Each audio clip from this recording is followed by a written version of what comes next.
मी आका आणि त्याचे सर्व सहकारी यांची नार्को टेस्ट करायची सांगितलेली आहे.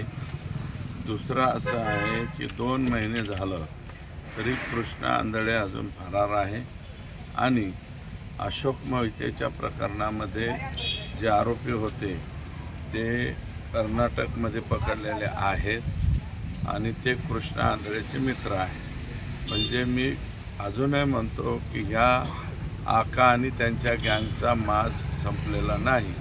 आता अजूनही तो मुलगा मोहिते अनकॉन्शियस आहे.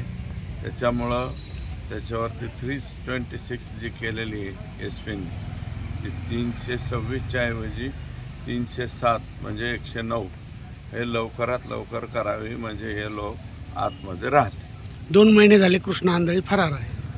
तो फरार आहे याचं कारण त्याला कोणाचंही स्वारस्य नाही अशा प्रकारचे रिपोर्ट पोलीसकडनं येत आहेत. पण सापडेल असं आमचं मत आहे. की फार दिवस काय राहील असं वाटत नाही.